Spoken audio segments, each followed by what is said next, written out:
Hello everyone, mga ka-kitchen. Gagawa tayo ngayon ng homemade malunggay cheese pandesal. Ito na yung ating 3 cups of first class na harina. Ayan. Ayan, maglalagay ako ng 1½ teaspoon ng instant yeast. Ito siya. Yung ating instant yeast. Bali, 1½ nito. 1½ ng instant yeast. Bali, 1½ ng teaspoon of instant yeast. 1/4 cup ng wash sugar.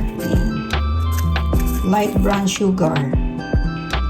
1 teaspoon ng salt.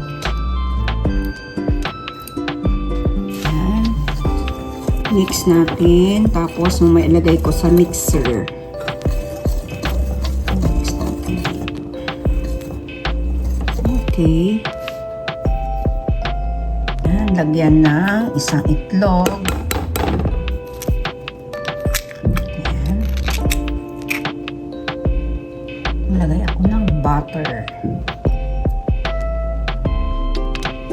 1 cup of milk.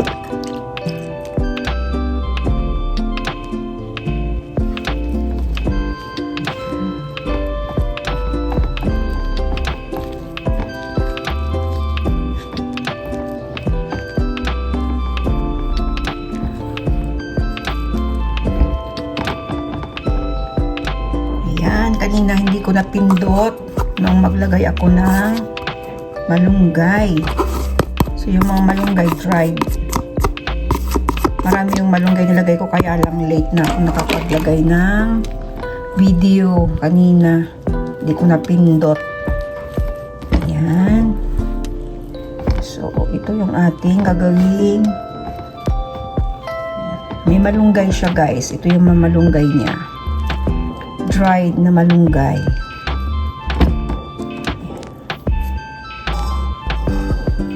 Kasi lagay ko dito sa electric mixer para mas madaling mamasa itong aking ginagawang pandesal.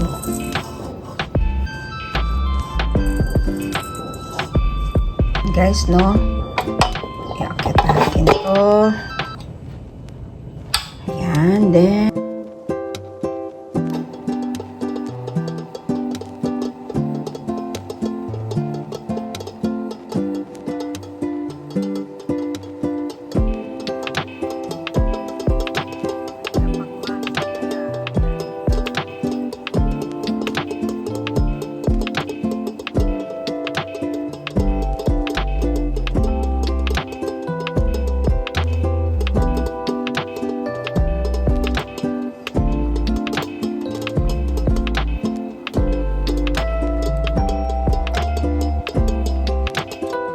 okay. So, yan yung texture niya. Okay na to. Okay. Tapos lagyan dito natin yan. Okay. Kunin na natin to.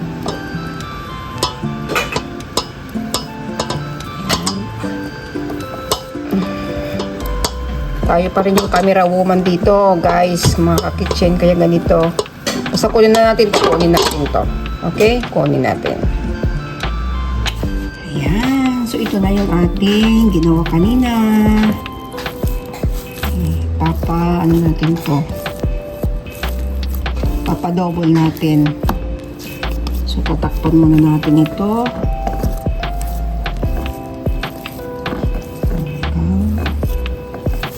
Para mag-double.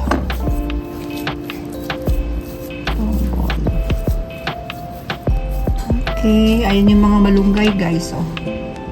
Yung mga malunggay niya, nakikita yung mga malunggay. Yan, takpan natin ang cling wrap.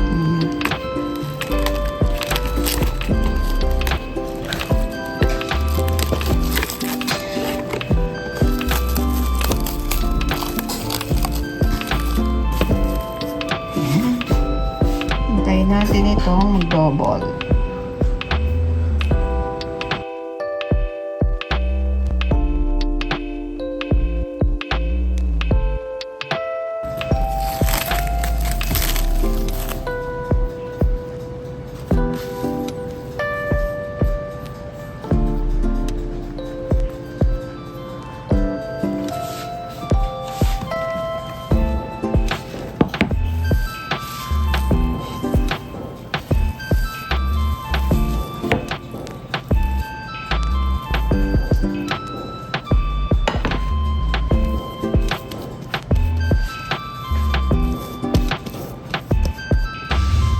Malunggay with cheese pandesal.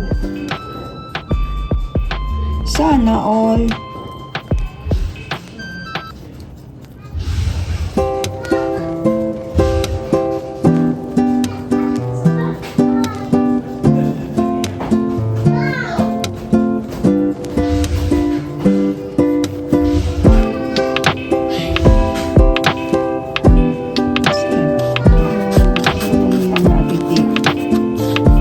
Sandali.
Malunggay, cheese pandesal, sana all.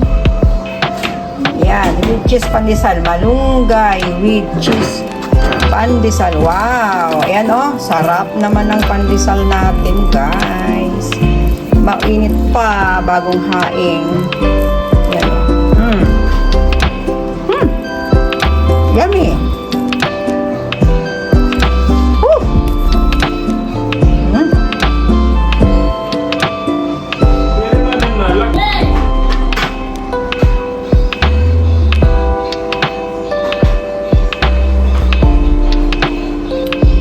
Yan guys, ang dami kong nakain. As in, ang sarap niya. Yan diba? Pandesal kayo dyan. Malunggay, cheese, pandesal. Sana all. Malunggay, cheese, pandesal. Sana all.